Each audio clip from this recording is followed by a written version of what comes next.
everyone.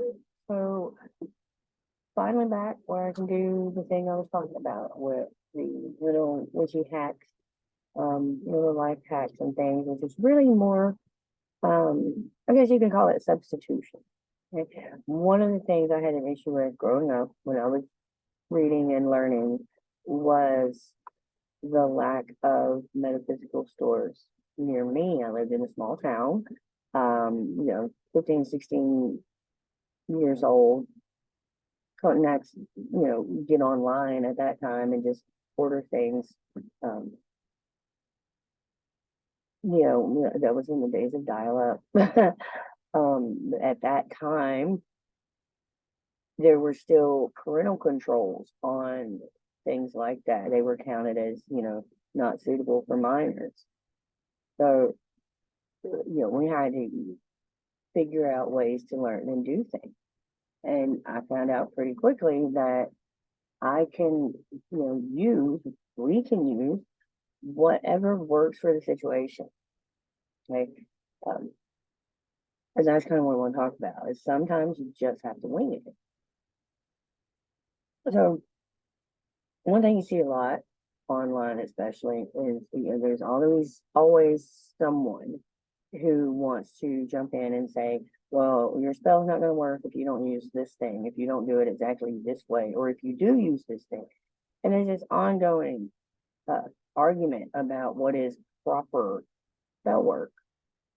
Now, yes, those spells that we see written in books are, they are very, tried and true. They've been practiced, they've been done for however long amount of time. And so we know, they work.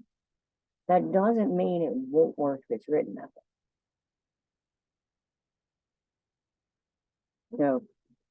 One of the reasons it kills me is because we constantly are reminding people,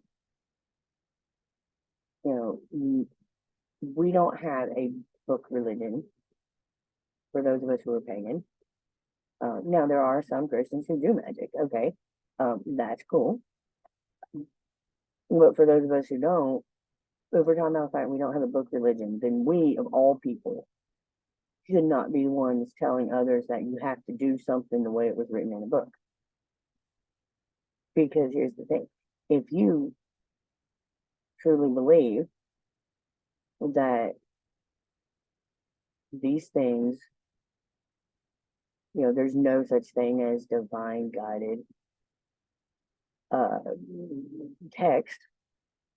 Some of these people will even mock Christians and others for believing that the gods wrote their book, or that the gods told so and so to write it that way. So if you're going to do that, then you especially have to understand that that spell was written by a human. And no matter what your religious beliefs are, if it is written down somewhere, someone thought, I bet that'll work, and gave it a try. Okay?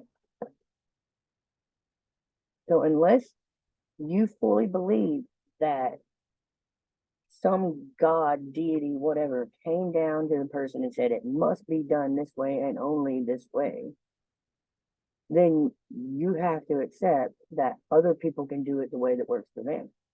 Because one thing I'm not going to say we all know, apparently some don't, but for the most part, the general view and consensus is that the magic is inside you.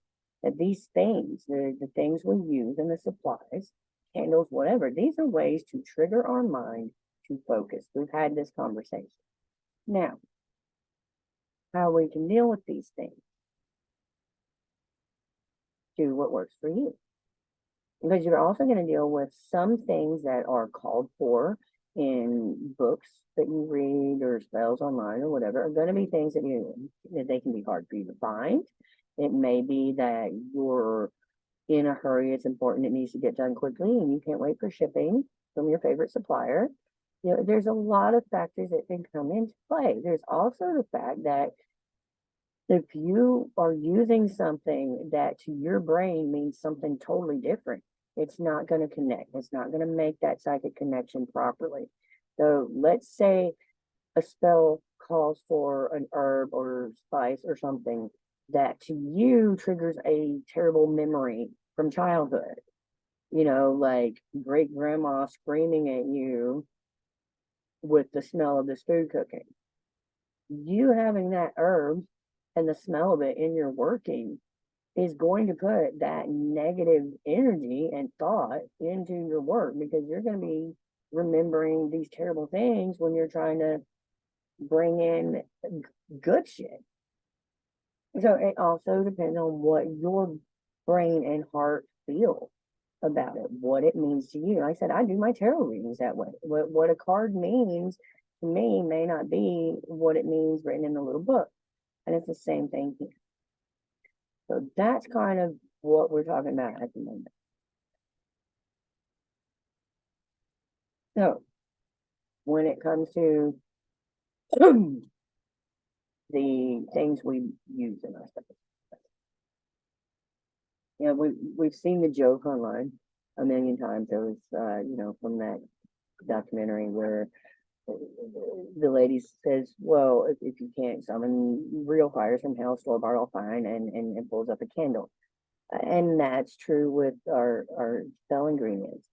Like, yes, the ones written, again, I know they are well known, they work better, and yes, they will work even better simply because of the fact they've been used so long that people's brain and energy has kind of been put into that. That's what this is for.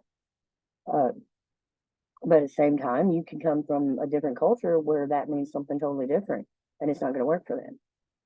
If you come from a place where, money, for example, and I mentioned this in my blog before, money was not always green. So up until your, 17, 1800s, green would not necessarily been used in prosperity spell to represent money. It might have been used to represent as in growth, like green trees, green plants. But as for prosperity and money wasn't green, so they didn't have that association. They did have silver and gold. I mean, there's even Christmas songs about that, right? Here comes pearl eyes, silver and gold. And that would be used. But even then, I mean, at one point in time, we were using candles and things in magic and ritual during a time when we didn't have colored candles. They were the color of whatever the wax made them. So again, it's what you have on hand. I mean, their candles were just this natural color, and they still work. I would argue that a lot of older spells had a lot more strength than some of ours, to be honest. But they did it without some of the things that we now associate with them.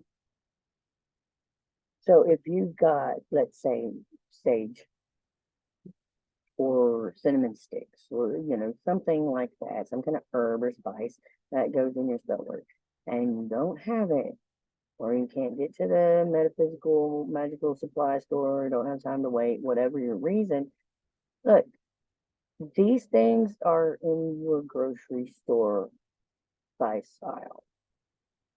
No, you're not gonna like go in and find like white sage and like a smudge stick, although some stores have that now. But in a jam, if you need something real quick fix, just amp up the energy and keep the focus, but you can go to your spice rack and you can get sage, basil, bay leaves are literally just sold in a bottle. And honestly, I've never used them for anything other than magic, but I buy them at the grocery store. You can buy them at the store and they're still going to work. It's the intent and the magic, it comes from you, right? So it's okay if you buy them from the spice rack, or if you don't have the time and money to go to the store and you just use what you have on hand in your kitchen already. You can do that. You can do whatever you need to do. I learned really quick to use whatever I had on hand. I've made candles before. I wanted a red candle and didn't have one, so I have children and they have crayons. and they come in all colors. You can make candles with that. You know? You do what you need to do. Whatever works for you, whatever it means to you. Again, if it's something that it just doesn't fit, if you're reading a spell in a book that you want to do or a ritual and you're like, I don't really like that too much, or maybe I'm allergic to that, or find substitutes that work for you that mean same or similar to you. There's nothing wrong with it. It's yours. Uh, the other thing is your makeshift and what's the word I want to use? Like just kind of winging it, right? I can remember there's some things I found by accident where I'm winging it, and I remembered it for later. And one of my favorites was scrying. I was sitting outside one night with a cup of just black coffee, just enjoying the night, and it was full moon, and I happened to notice the moon's reflection in the black coffee. And it was all shimmering, and I just kind of zoned off staring at it, and the next thing I know, I'm like, oh, I'm getting pictures, you know. So you can use that. You can use a standard puddle for scrying. You're doing water scrying. Again, if you don't have black mirror or whatever, the black coffee works great. If it's not a full moon or you're doing it inside, light a candle, let the light shine over it. You tweak it to make it your own. Pendulums. Pendulum is another one. Before we started like making them and buying them, these little fancy ones we got, your standard yes, no, whatever questions could be answered. Usually it was a ring on a string. Some people have used just a plain needle and thread and let it hang and do the job. So look at what you have on hand before you think you've got to wait or you've got to go spend more money on it. Now, if you've got a really strong inclination that maybe it's just not time for you to do it, okay, get a reading on it, do some meditation on it, however you figure out those questions, and okay, that's fine. There's a difference between that and thinking you just cannot do it if you don't have experience. Because again, someone somewhere thought that would work, and it did. And so they shared it. That's how we got all of our magic. Every spell ever written was someone figuring that might work. We don't have, again, gods are not coming down here and saying it must be this way. They're not. They're tweak it. And you don't have to spend money. There are some things, some of my favorite things to use are just found nature things. I take little walks through nature when my hips and back let me. And, just casually walk around and pay attention to what you see. You see feathers laying around, and people talk about the signs of, oh, well, if you see a feather, it's your, whatever. Ancestors looking out for you, or it's a sign from your spirit. And that could be. I'm not one to say signs don't happen. If you look at your surroundings, if you're standing in the middle of the woods where the birds live, there's going to be signs that birds live there. So it depends on the situation and the circumstances and what's going on in your head at the time. Doesn't mean it's not a sign either, especially if you had been praying for a sign and it got you like, oh, that's it. Those are the ones you want to pay attention to, the ones that grab you. At the same time, you can also do that with spell components. We'll be walking, and I pass by these little miniature roses just growing along the highway. So I snagged a couple. I mean, it's public property, literally the side of the state highway. It's not like someone's yard. Once again, I mean, I'm not going to say anyone should or should not do anything, but I know in some traditions, things that are scrumped or stolen from another place are actually considered a little bit stronger, excuse me, because you've, went through that extra effort. Um, I don't suggest doing that because you can get arrested. Um, and that might, make your work take a little longer. But look at what you find. If you're out, whether it's a park or the woods or just out and around your neighborhood, if you see something in nature that kind of pops out to you, like, oh, well, you can use that. And so some of the things I've got, I love finding odd things that I might can use for later. Uh, no, no, 3, 4 years ago, um, my father had found a turtle shell that had been out so long it was already completely clean and totally sun dried and like white, clean, safe. We still disinfected just to be safe. But I took that and put some vine runes on it, and because it was a turtle shell, which protects the turtle, it became a protection charm for me. Same thing with armadillo shell. Don't really suggest that, because they can carry those.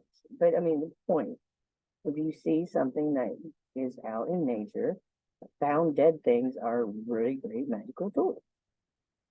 Snake sheds, they can be used for all kinds of things. They can be for, uh, taking care of a snake in the grass. They can be for being sneaky and finding your way through things. They can be for very often are for growth because that's when it sheds its skin is when it's growing. Use what you find. For me, I have a couple of things here. I have like these, pretty little flowers that I just find laying around. I'm like, okay, so flowers are for nice, lovey things. There's bright sun feeling. Like, what's it feel like to use roses or usually love? I've got flowers that I have taken because to me they represent, strength. I've had, I actually created a ritual one time to kind of bring me back to who I am inside, which I need to redo again because I try to redo it every so often. And it just used components of things that were like my favorite tree when I was a kid was the mimosa tree. So I use mimosa flowers and, sunflowers for brightness and strength, and roses for beauty and love and self-love, and daisies for, that extra sunshine. So I keep these things. Also, again, you'll find, like, I know you probably can't see it, but this is a piece of a wasp nest. If it's completely empty, or you can tell that they're all, what's still in it is not going to wake up, then take the whole nest, the whole wasp. They're really good for stinging and biting back. If you like, not like that kind of work, but if you do that kind of work, those are really good for. Um, they tend to only work in defense though, self-defense. If you're doing it just because you're angry, they don't work as much. Um, I mean, they can, but again, there's that tying in what it means to you and also what they do in nature. Think about what they represent in nature. Um, wasps sting, and they sting in defense, like the turtle shell. The shell protects the turtle. So what they do, you want more joy and brightness in your life, the sunflower will work because it literally turns to face the sunshine. So look at the science and nature of it. You can use found bones. Um, a lot of people do that. Make sure they are ethically sourced. I don't want, you can buy them online, but again, check your sources because you want to make sure they're ethically sourced, usually found type things, or you can find them, especially if you live in more country type area, you can find them. I found a jawbone on the road the other day. It's got nice little sharp teeth on it. Um, I'm not sure how I'm going to use it yet because the jawbone can be multiple things. It can be like talking and communication. It can be literally biting, um, biting back for defense. Um, it could be just shattering. It, again, it can be protection. It could be nurturing because we eat with our mouth. Again, what does it mean to you? Let me think what else. If you don't have nature like right down the street, you don't live in like the country anymore, city area. Usually, if you go to a park, go to a local park, you're gonna find at least some form of nature there. You can take those. There are state parks you can go to. Now, I will say state parks, most of them, it's illegal to take things out of them. Even if it's a stick or a rock. And be careful where you get things or how you get things. But again, if it is small enough to, if you're out in like a city park or just you have a wooded area near your home that you want to go check out, pick it up, put it in your pocket. You can have it. You can thank the environment where you got it. Be thankful. Tell them, hey, thank you for this find. I'm going to use it for whatever. And tell them thank you. Just so you're not just taking it. But again, you can do that. You can make it your own. One of the reasons it's important, again, is because, like I said, there are all these associations that we have with what colors mean, what directions mean, what all of these things. You see behind me, we got an elemental thing, and that's not in every tradition. It's not. A lot of traditions have been kind of mixed and mingled together these days. And if that works for you, that's great. But you also have to understand that's not how it is for everyone. That's not traditionally how it's been done. The elements and directions correspondence in some places they don't correspond with directions. In some places, the elements are totally different types of elements. In some places, they're similar elements, but arranged differently in the direction and the cardinal, the compass. So it depends on where you're from, who you are, what you believe, and your traditions. And that goes even so far as into, the moon and sun. In some traditions, the moon is female and the sun is male, and in some it's vice versa. In some, the earth is the male figure. Ancient Egypt was one of those. The earth was the male figure, and Phallus trying to reach up to his lady in the sky, or the sky mother and earth father. Well, again, how does it feel to you? That's your key. Well, you can make it your own. And don't be afraid to pick up things. Again, you want to be safe. So keep some hand sanitizer on you. If you want to take extra steps, keep a couple of little vinyl gloves in your pocket. Just in case you find anything when you're out hiking. Do something for the nature. Again, you're thanking it. But one thing we like to do when we go hiking is my son and I will take a trash bag with us or just a grocery sack so we can pick up any litter we find along the way. We kind of do that as a way of giving back to them because we've got so much from them, whether it's spell components or just life itself. So be thankful, be appreciative. That's kind of a way of paying for it when you're not going to a store. So these are just more ideas. And again, it goes back to what it means to you more than anything. What you have available. The gods understand. They know. If you're sitting here doing, especially if you're doing a prosperity spell, you're asking for money. You're asking for growth in business and all these things, and you're struggling. They know that. They know that. It's why you're doing the work that you're doing.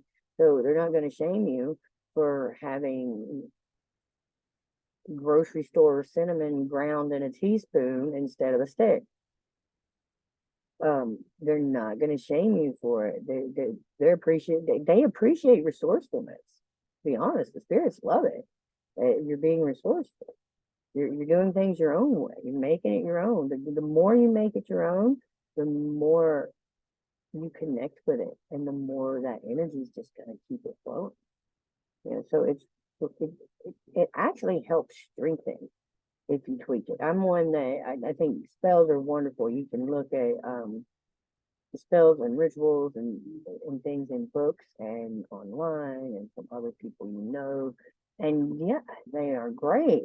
Very inspirational, a lot of them, but still I like to tweak it and make it my own.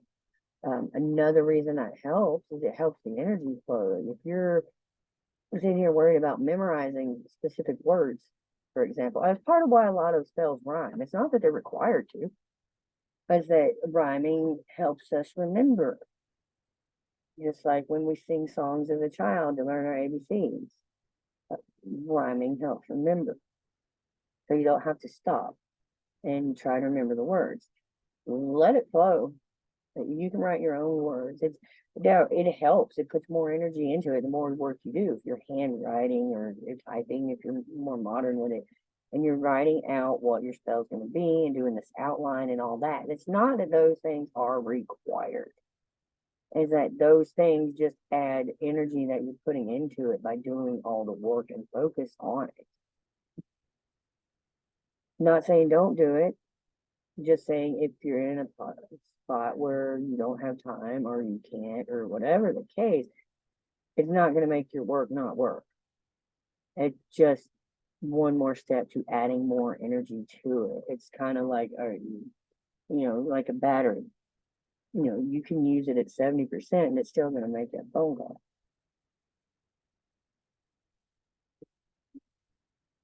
I mean, that's so those are your, again, you've got flowers for all kinds of things. You got art. You're trying to get rid of someone who's dangerous, toxic, etc. A lot of people do hot, but yes, there are specific recipes that work really well for that. That is what they are. You can make your own variety of it, something similar to it. Pepper will get rid of a lot of things. A lot of things, a lot of people, if it's used properly. You don't have to have, again, specific ingredients. They help, but not required.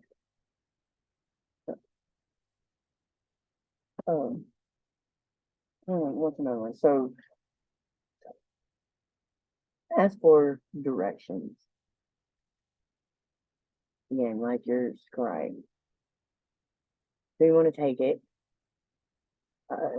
Say you're doing the black coffee version.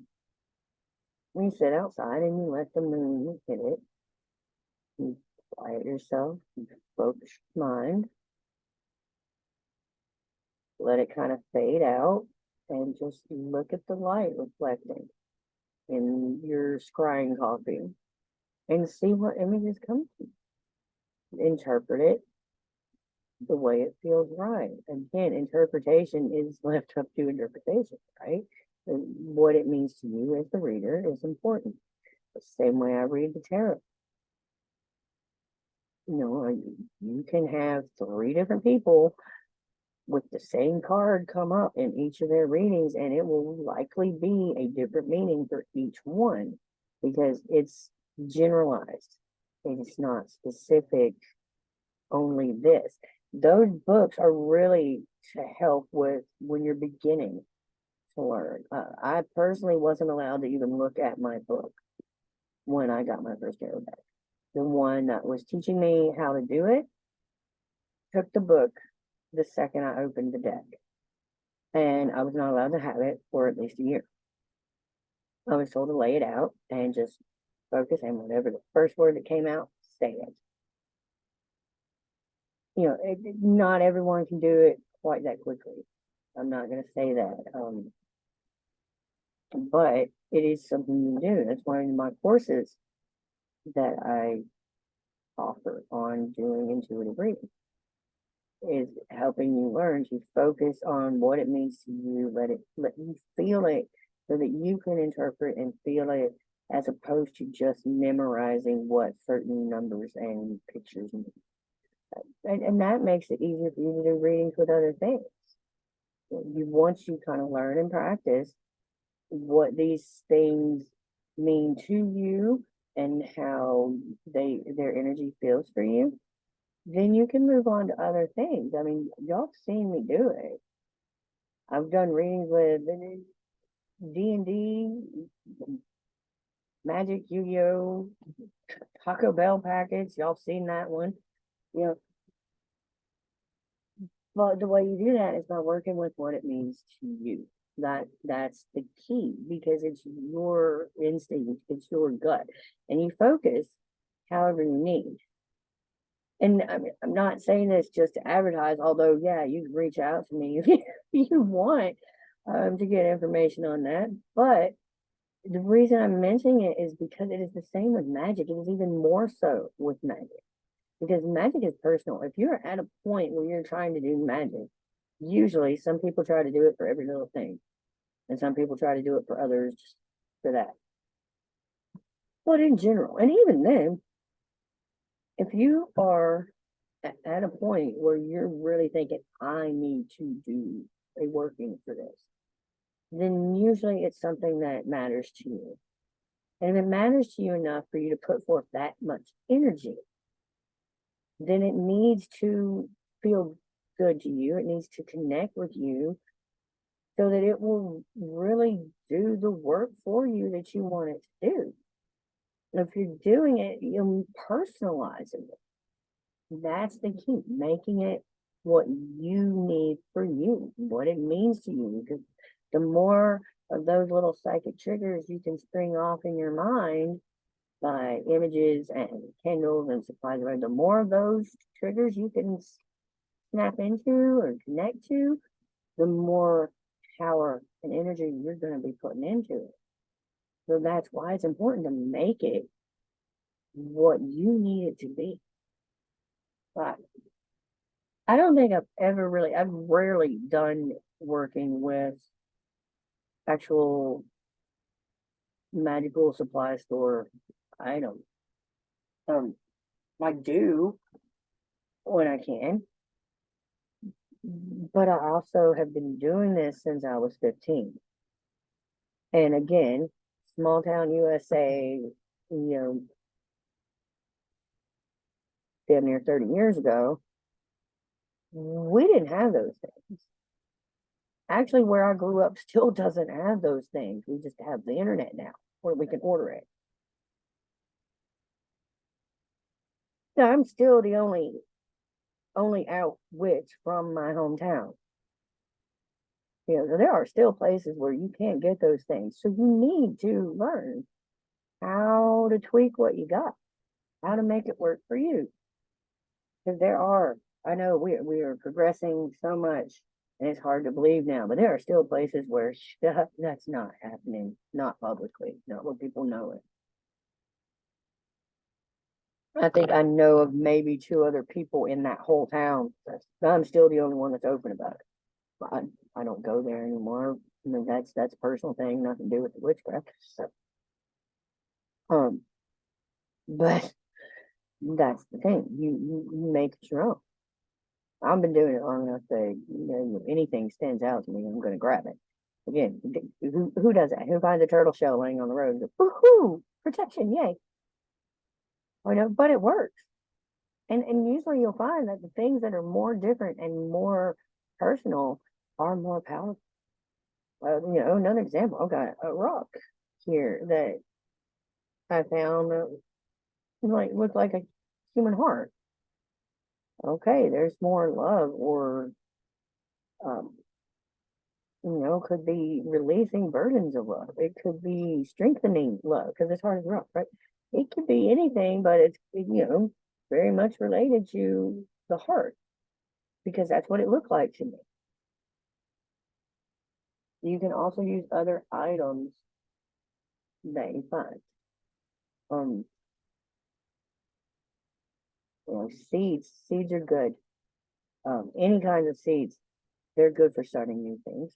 And you don't have to actually plant them either. You can just use them as spell. I mean, one of the quotes from my childhood, my youth, was you remember the movie Fern Gully?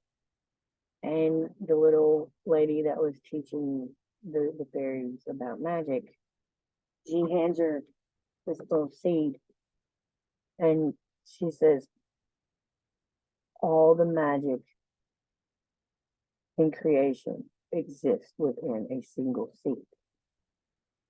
Help it grow.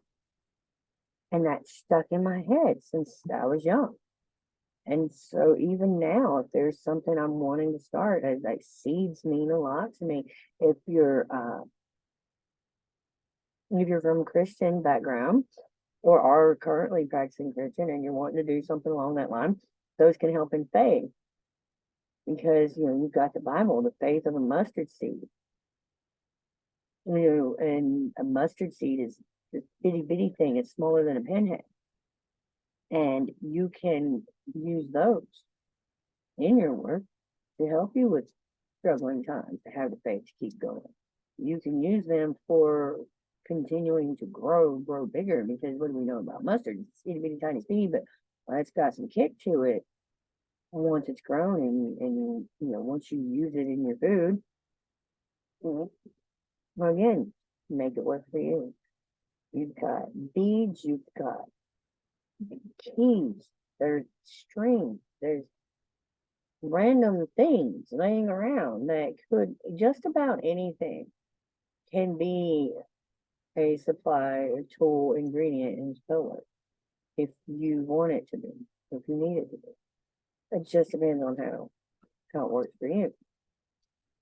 So the hacks here, like I said, you've got your coffee, you've got your pendulums or rings and needles on thread. That's what this is. That's what this is. And that's a little something I needed for my own personal growth. And I decided, well, it's gonna grow, and it's there. And it'll be there until that particular growth happens the way it needs to. Man, if it don't actually fall out at that point, I might just let it stay because I like it, because I think it's kind of cool, but it's there. It actually has for growth. That is a snake vertebrae, because it's for growth. It's to encourage continued growth.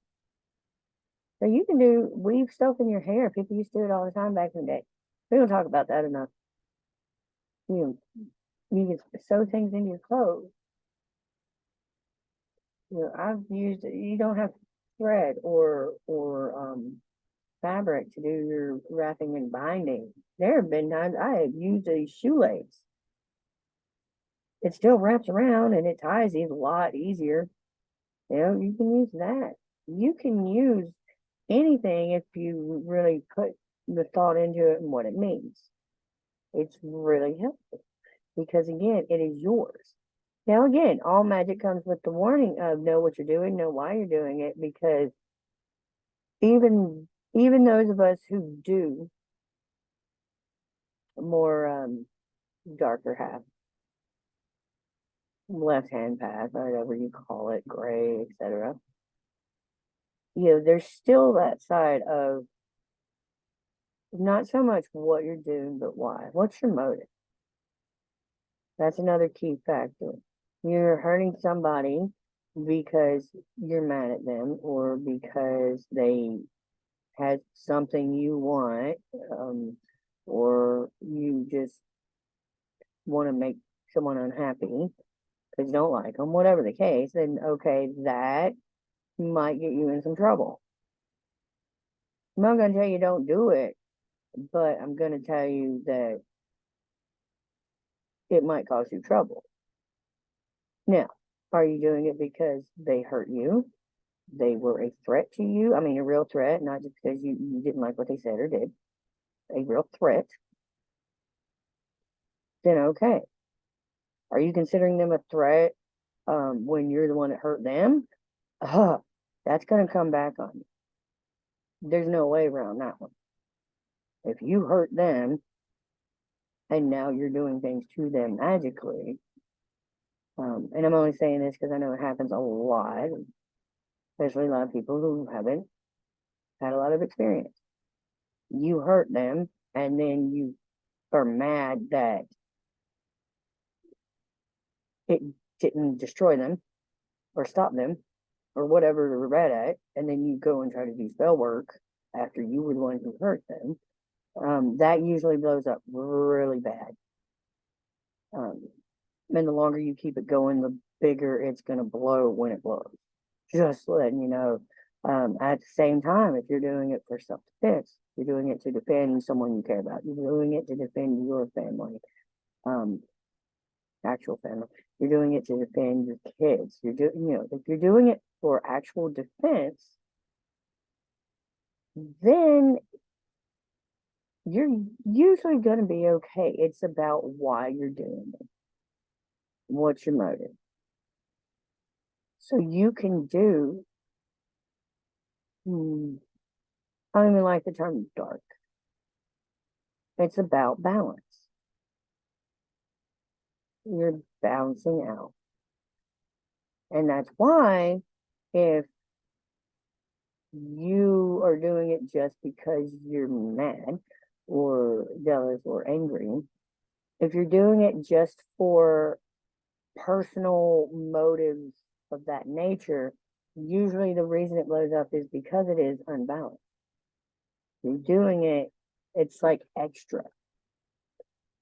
You're putting so much force on it for no reason that when it finally gets off that seesaw, it's going to fly and it's going to throw dirt in your face if it doesn't just completely whack you in the head. That's just something to be aware of. I'm not sure why they're telling me to make sure I say that, but as far as actually what to use when you do working of any kind, make it personal. Make it something that means something to you. Make it be something that in your mind, it is a connection that something actually connects you and the thing you're after in your working. Make sure those things connect. It's all the focus and the intent and the reasoning that matters. So if you've got ground cinnamon in a spoon and just lighten it with a lighter because you don't have cinnamon sticks or incense, so be it. You don't have an incense burner, then find a seashell. Go outside, stick the stick in the dirt. Weak it. Again, you have seen me do readings with Taco Bell packets. You know, you can do magic with many things. You don't have a red candle, melt down a red crayon and stick a thick string in it you can burn. Sometimes you can just wrap the string around it and light it.